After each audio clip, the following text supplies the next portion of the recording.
World happiness report 2026 की अभी हाल ही में रिलीज हुई है और इसमें इंडिया के लिए अच्छी बात है कि इंडिया की जो पोजीशन है पहले से इम्प्रूव होकर के 116वें नंबर पे पहुंच चुकी है। अब आप सोचेंगे कि टोटल 147 देश हैं और इंडिया की पोजीशन 116वें पोजीशन पे पहुंची है, तो अच्छी बात कैसे है?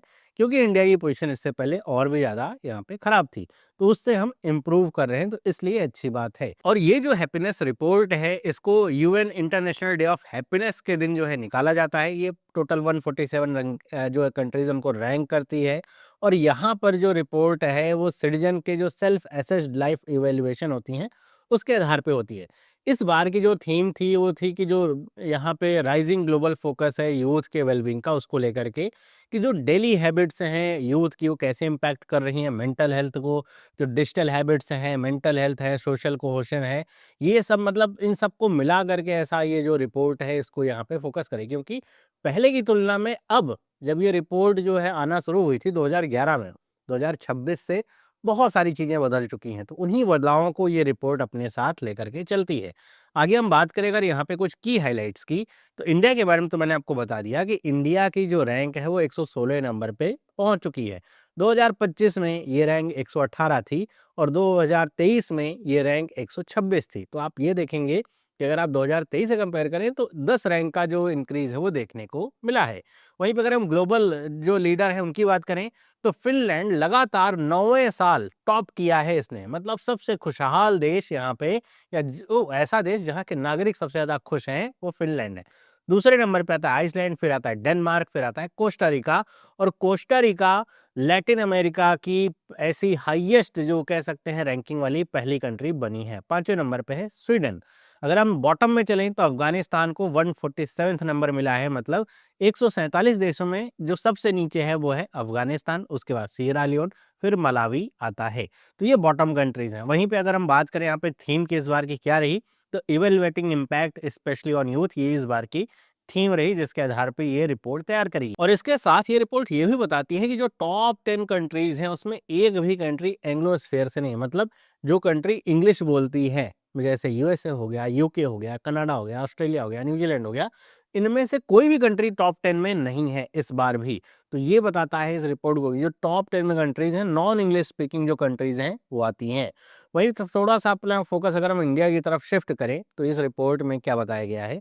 तो यहाँ पर सबसे पहले तो जो इंडिया का जो एवरेज लाइफ इवैल्यूएशन किया गया है वो आया है 4.536 आउट ऑफ 10।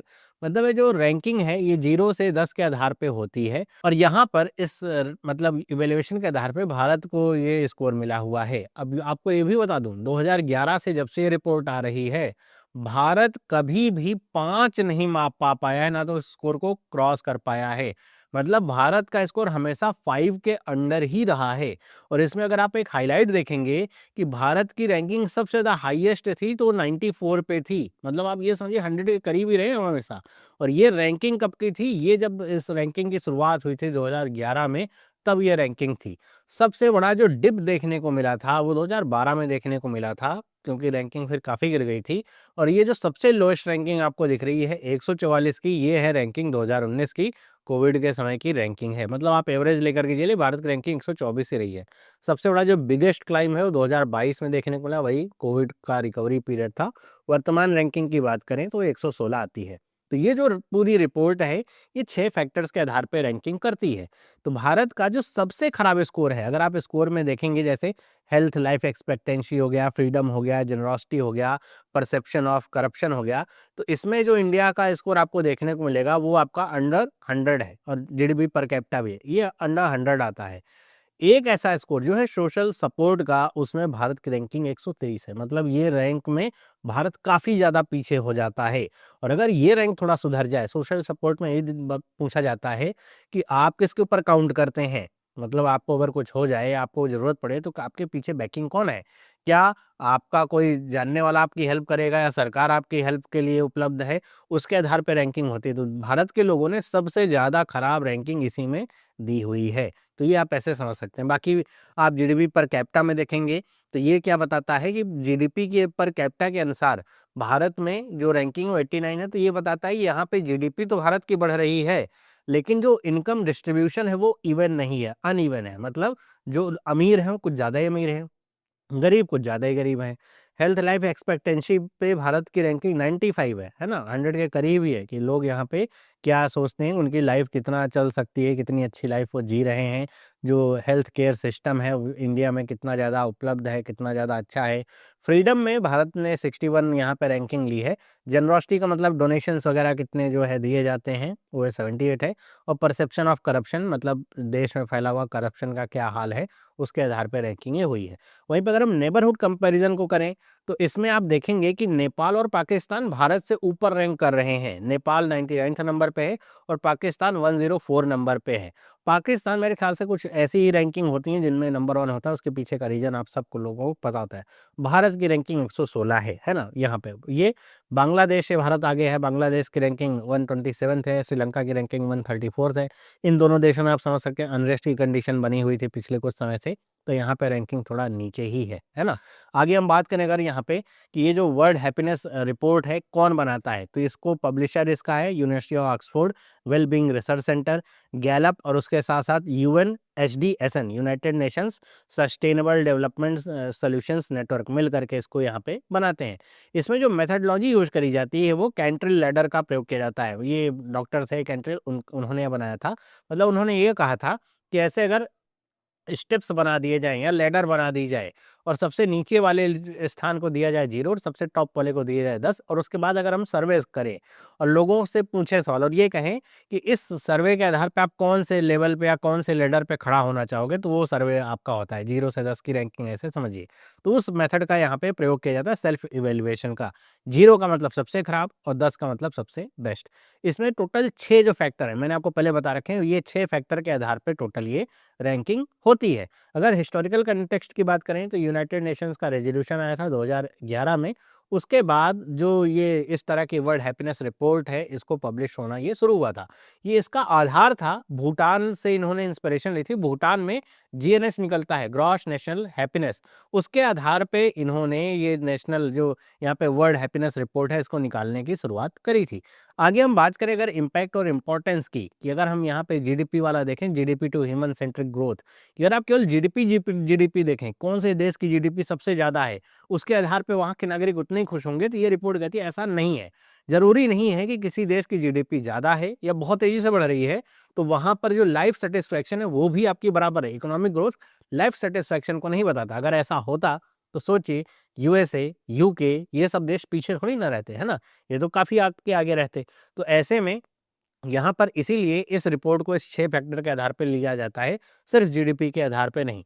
वहीं पे यहाँ पे ये भी बताया जाता है कि जो गवर्नेंस का इंडिकेटर होता है, मतलब यहाँ पर चूँकि सेल्फ इवैल्यूएशन होता है और इसमें कुछ ऐसे फैक्टर हैं जैसे सोशल ट्रस्ट यहाँ पे लिया जाता है, देखा जाता है, वेलफेयर स्कीम्स को लिया जाता है, कितने उपलब्ध हैं, लाइफ एक्सपेक्टेंसी के आधार पे, हेल्थ के आधार पे, एजुकेशन के आधार पे, तो उसके आधार पे पूरी रैंकिंग होती है। तो ये दिखाता है कि अगर किसी देश में अब वहाँ के जो सरकार है जनता के लिए बहुत अच्छा कर रही है, तो ज़ाहिर-सी बात है लोग उस पे हाइयर रैंक करेंगे। जैसे आप जो नॉर्डिक कंट्रीज़ वगैरह हैं उनको आप देखें, जैसे फ़िनलैंड को आप देखें, तो वहाँ पे 9 साल से लगातार वो टॉप पे है। क्यों? वहाँ की जो सरकार है अपने नागरिकों को काफ़ी अच्छा ट्रीट करती है। मतलब वो टैक्स तो लेते हैं लेकिन उस टैक्स के बदले में बहुत अच्छी जो सर्विसेज़ हैं अपने नागरिकों को देते हैं। बहुत अच्छी पॉलिसीज़ का निर्माण करते हैं। लेबर लॉज़ वहाँ पे काफ़ी अच्छे हैं। इनकम इक्वालिटी वहाँ पे काफ़ी अच्छी है। तो यही आपका पॉलिसी फॉर्मेशन में आता है कि मतलब वेल-बीइंग जो इनसाइट्स यहाँ पे लिए जाएँ, मेंटल हेल्थ पॉलिसी ली जाए, लेबर लॉज़ लिए जाएँ, वर्क लाइफ बैलेंस बना रहे, एजुकेशनल परफॉर्मेंस लिए जाएँ। तो इस अनुसार ये रहता है कि मतलब ये रिपोर्ट ये सिर्फ़ ये नहीं बताती ये हैप्पी है, ये अनहैप्पी है, लेकिन उसके पीछे के पूरे रीज़न्स को भी यहाँ पे बताती है और ये देशों को भी समझ में आता है कि अगर उनकी रैंकिंग किसी एक मैट्रिक्स में बहुत ज़्यादा खराब है, तो उनको कहाँ पे वर्क करने की ज़रूरत है। अगर हम इंडिया की बात करें और पूरे वर्ल्ड की बात करें यहाँ पे हैप्पीनेस क्राइसिस की, तो यहाँ पे कुछ चैलेंजेज़ आते हैं। चैलेंज जैसे पहला चैलेंज है सोशल मीडिया और यूथ अनहैप्पीनेस का। ये वर्ल्ड वाइड का पूरा चैलेंज बताया गया है। इसमें ये देखा गया है कि अब चूँकि जो सोशल मीडिया है उसका कंज़म्पशन बढ़ गया है। 2.5 घंटे से भी ज़्यादा का कंज़म्पशन यूथ कर रहे हैं सोशल मीडिया पे, जो कि यहाँ पे बताता है कि इसकी वजह से जो अनहैप्पीनेस है वो आ रही है, और ये ज़्यादातर जो एडोलसेंस गर्ल्स हैं, वो भी वेस्टर्न नेशन में, उनके अंदर अनहैप्पीनेस देखी जा रही है बिकॉज़ ऑफ सोशल मीडिया। वहीं पे अगर हम बात करें चैलेंज 2 की, मतलब इंडिया का जो वीक पॉइंट है, जो कि है सोशल सपोर्ट, जिसमें इंडिया को 123वां रैंक मिला, जो कि ये बताता है कि भारत में जो ट्रेडिशनल बॉन्ड्स हैं, वो आपके ब्रेक डाउन हो रहे हैं।